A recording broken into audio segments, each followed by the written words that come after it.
Hello दोस्तों, अगर आप 10th के बाद आर्ट्स स्ट्रीम लेने की सोच रहे हैं तो आपके मन में एक बार ये बात ज़रूर आ रही होगी कि आर्ट्स स्ट्रीम में कौन कौन से सब्जेक्ट पढ़ने होते हैं, कौन से मेन सब्जेक्ट होते हैं, यानी कि कंपलसरी सब्जेक्ट कौन से होते हैं, कौन कौन से ऑप्शनल सब्जेक्ट होते हैं और कौन सा सब्जेक्ट सबसे अच्छा होता है। आप कौन सा सब्जेक्ट लेंगे तो फ्यूचर में आप उसका ज़्यादा बेनिफिट ले सकते हैं, कौन से ऐसे ऑप्शनल सब्जेक्ट होते हैं जिसमें आपको ज़्यादा मार्क्स मिल जाते हैं जो कि हाई स्कोरिंग होते हैं, जिसका फ़ायदा आपको क्लास 12 के बोर्ड एग्जाम में मिलेगा। क्योंकि दोस्तों उसमें अगर आपके मार्क्स ज़्यादा आएंगे तो आपकी जो ओवरऑल परसेंटेज है वो इंक्रीज कर जाएगी। तो आज की वीडियो में हम लोग यही बातें करेंगे कि क्लास 11th के आर्ट्स स्ट्रीम में कौन कौन से सब्जेक्ट पढ़ने होते हैं और कौन सा सब्जेक्ट सबसे अच्छा होना चाहिए। दोस्तों आप इस वीडियो को पूरा जरूर देखिएगा क्योंकि इस वीडियो में आपको बहुत सी ऐसी बातें पता चलेंगी जो कि आपको जाननी बहुत ज़्यादा जरूरी है। मेरा नाम है आयुष और आप देख रहे हैं आयुष अरेना यूट्यूब चैनल। तो चलिए अब हम अपनी वीडियो को शुरू करते हैं। दोस्तों अगर आपने डिसाइड कर लिया कि क्लास 11th में आपको आर्ट्स स्ट्रीम लेना है तो आपका फैसला बिल्कुल सही है, क्योंकि दोस्तों आपको वही सब्जेक्ट लेना चाहिए जिसमें आपका इंटरेस्ट हो। बहुत सारे लोगों को लगता है कि आर्ट्स स्ट्रीम के स्टूडेंट पढ़ाई में कमजोर होते हैं, लेकिन ये बिल्कुल गलत बात है। लास्ट ईयर जो सीबीएसई के टॉपर हैं वो खुद आर्ट्स स्ट्रीम से पढ़ाई की हैं, तो इसका मतलब ये तो बिल्कुल भी नहीं कि आर्ट्स स्ट्रीम के स्टूडेंट वीक होते हैं।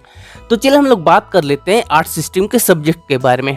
देखो आर्ट्स स्ट्रीम अगर आप लेते हो तो आपको टोटल 5 सब्जेक्ट पढ़ने होंगे। जी हाँ दोस्तों, 5 सब्जेक्ट में से जो 4 सब्जेक्ट होगा वो आपका कंपलसरी सब्जेक्ट होगा और एक जो होगा आपका ऑप्शनल सब्जेक्ट होगा। ऑप्शनल सब्जेक्ट कहने का मतलब कि कुछ सब्जेक्ट का ग्रुप होगा, उसमें से आप अपने अकॉर्डिंग अपने इंटरेस्ट के अकॉर्डिंग एक सब्जेक्ट चुन सकते हो। तो टोटल 5 सब्जेक्ट हो जाते हैं। कुछ स्कूल में एक एडिशनल सब्जेक्ट लेने का भी ऑप्शन होता है, सभी स्कूल में नहीं होता, लेकिन कुछ स्कूल में ऐसा ऑप्शन होता है जिसमें आप एक एक्स्ट्रा सब्जेक्ट ले लेते हो। तो एडिशनल सब्जेक्ट का फ़ायदा ये होता है कि अगर आप किसी सब्जेक्ट में फेल हो गए लेकिन एडिशनल सब्जेक्ट में आप पास हो तो आप ओवरऑल पास हो जाओगे। कहने का मतलब है टोटल तो आपको 5 सब्जेक्ट तो पढ़ने होंगे, लेकिन अगर आप एक छठा सब्जेक्ट पढ़ते हो यानी कि एक एडिशनल सब्जेक्ट पढ़ते हो तो दोस्तों आपका टोटल हो जाएगा 6 सब्जेक्ट, लेकिन आपको 5 सब्जेक्ट में ही पास होना अनिवार्य होता है। तो इस चीज़ का फ़ायदा आपको मिल सकता है एडिशनल सब्जेक्ट लेने से। तो चलिए सबसे पहले हम लोग बात करेंगे कंपलसरी सब्जेक्ट के बारे में, उसके बाद हम बात करेंगे ऑप्शनल सब्जेक्ट के बारे में। और ऑप्शनल में मैं आपको कुछ ऐसे सब्जेक्ट बताऊंगा जो कि लेने से आपका बहुत ज़्यादा फ़ायदा हो सकता है। तो आप वीडियो को कंटिन्यू देखते रहिए। तो अगर हम लोग कंपलसरी सब्जेक्ट की बात करें तो दोस्तों इसमें हिंदी आती है, इंग्लिश आती है, उसके अलावा आपकी history, political science, geography, economics, psychology, sociology, home science, ये सारे जो सब्जेक्ट आते हैं ये कंपलसरी सब्जेक्ट आते हैं। तो आप इसमें से कौन कौन से सब्जेक्ट ले सकते हो। मान लो कि आप इसमें से सब्जेक्ट ले लिए, आपने हिंदी ले लिया, उसके बाद दोस्तों आपने जियोग्राफी ले ली, उसके बाद आप चाहते हो होम साइंस ले और आप ले लिए हिस्ट्री। तो 4 सब्जेक्ट तो आपने ले लिए, उसके बाद आपको एक सब्जेक्ट और चुनना होगा जो कि आपको ऑप्शनल सब्जेक्ट में से चुनना होगा। तो हम लोग बात कर लेते हैं ऑप्शनल सब्जेक्ट के बारे में कि कौन कौन से ऑप्शनल सब्जेक्ट होते हैं क्लास 11th के आर्ट्स स्ट्रीम में।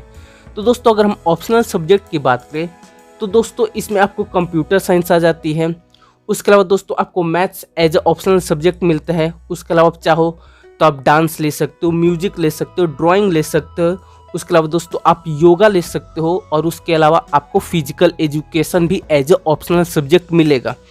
तो दोस्तों ये कुछ 5-6 ऑप्शनल सब्जेक्ट है। अब इसमें से आपको अपने अकॉर्डिंग चुनना है कि आप क्या ऑप्शनल सब्जेक्ट लोगे। अभी तक की तो बातें आपने सुन ली, अब जो मैं बताने वाला हूँ और ज़्यादा इम्पोर्टेंट है। जो मैंने आपको 7-8 कंपलसरी सब्जेक्ट के नाम बताए हैं और जो 5-6 मैंने आपको ऑप्शनल सब्जेक्ट के नाम बताए, ज़रूरी नहीं कि ये आपके स्कूल में ये सारे subject as a compulsory subject हो और ये सारे subject as a optional subject हो। ऐसा ज़रूरी नहीं होता। हो सकता है कि मैंने जो 7-8 कंपलसरी सब्जेक्ट के नाम बताए हैं आपके स्कूल में सिर्फ 5 ही सब्जेक्ट हो कंपलसरी ग्रुप में और ऑप्शनल के रूप में बस 2 ही सब्जेक्ट हो जिसमें से आपको एक चुनना होगा। तो सभी स्कूल में सारे सब्जेक्ट अवेलेबल नहीं होते। इसके पीछे का सबसे बड़ा रीज़न होता है टीचर की कमी, क्योंकि दोस्तों अगर सारे सब्जेक्ट होंगे तो इस स्कूल में सारे सब्जेक्ट को पढ़ाने के लिए टीचर भी होंगे, इसीलिए सभी सब्जेक्ट सभी स्कूल में अवेलेबल नहीं होते। हो सकते कि आपके स्कूल में फिजिकल एजुकेशन हो, कंप्यूटर साइंस हो, डांस हो, म्यूजिक हो, ड्राइंग हो, यही हो सकता है जो ऑप्शनल सब्जेक्ट में, जिसमें आपको एक चुनना होगा। हो सकता है कि कंपलसरी सब्जेक्ट में आपके स्कूल में हिंदी हो, इंग्लिश हो, history, political science, geography, economics ये हो। तो कहने का मतलब है कि सबसे पहले आपको पता करना होगा कि आपके स्कूल में कौन कौन से सब्जेक्ट अवेलेबल हैं, उसमें से आपको बेस्ट कॉम्बिनेशन बनाना होगा। कुछ कुछ स्कूल्स में तो ऐसा होता है कि आपको उसमें 5 सब्जेक्ट फिक्स होते हैं। स्कूल वाले अपनी तरफ से 5 सब्जेक्ट फिक्स कर लेते हैं और जो भी आर्ट्स स्ट्रीम के स्टूडेंट या फिर अदर स्ट्रीम के भी स्टूडेंट होते हैं उनको आंख बंद करके वही 5 सब्जेक्ट लेना होता है। कुछ स्कूल्स ऐसे होते हैं जिसमें आपको 1-2 सब्जेक्ट का ऑप्शन मिलता है जिसमें आप चुन सकते हो। आपको सबसे पहले डिसाइड ये करना कि आपके लिए कौन सा सब्जेक्ट अच्छा हो। देखो अब मैं आपको एक कॉम्बिनेशन बता देता हूँ अपने अकॉर्डिंग, लेकिन चुनना तो आपको अपने इंटरेस्ट के अकॉर्डिंग है।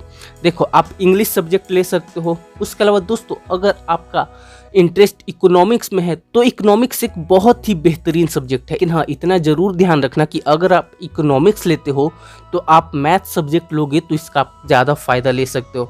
उसके अलावा दोस्तों आप जियोग्राफी ले सकते हो। जियोग्राफी भी बहुत अच्छा सब्जेक्ट है। अगर आपका इंटरेस्ट हिस्ट्री में है तो आपको हिस्ट्री लेना चाहिए। अगर आप गर्ल्स हो तो आप होम साइंस ले लो। होम साइंस में आप आगे जाके अच्छा करियर बना सकते हो। जब आप 12 पास करोगे तो उसके बाद आप BA करोगे तो इसमें ये सारे सब्जेक्ट आपको मिलेंगे। तो आप ये सोच के चलना कि जो आप अभी सब्जेक्ट लोगे वही सब्जेक्ट आपको BA में फिर से चुनोगे तो आप उसमें स्पेशलाइजेशन कर सकते हो। आप उसमें हायर स्टडीज करके पर्टिकुलर उसमें करियर बना सकते हो अपना। सबसे पहले आप डिसाइड कीजिए कि कौन सा सब्जेक्ट आपके लिए बेटर हो सकता है, आपके स्कूल में कौन कौन से सब्जेक्ट अवेलेबल हैं। तो गाइज हमने जाना कि क्लास 11th आर्ट्स में कौन कौन से सब्जेक्ट होते हैं, कौन से मेन सब्जेक्ट होते हैं, कौन से ऑप्शनल सब्जेक्ट होते हैं। उसके अलावा मैंने आपको कुछ सब्जेक्ट कॉम्बिनेशन का ऑप्शन भी दिया जिससे अगर आपको उसमें इंटरेस्ट हो तो आप वो सब्जेक्ट ले सकते हैं। लेकिन उसके अलावा अगर आप और भी कोई सब्जेक्ट लेते हो, मान लो कि आप साइकोलॉजी लेते हो, आप सोशियोलॉजी लेते हो, हिंदी लेते हो, इकोनॉमिक्स लेते हो या फिर जो भी सब्जेक्ट आपके स्कूल में अवेलेबल है, तो आप अपने इंटरेस्ट के अकॉर्डिंग अगर कोई भी सब्जेक्ट लेते हो और अगर उसको आप अच्छी तरीके से पढ़ते हो तो दोस्तों आप उसमें एक बहुत अच्छा करियर बना सकते हो। आप लोगों की बात मत सुनिए कि आर्ट्स स्ट्रीम में करियर ऑप्शन नहीं होता।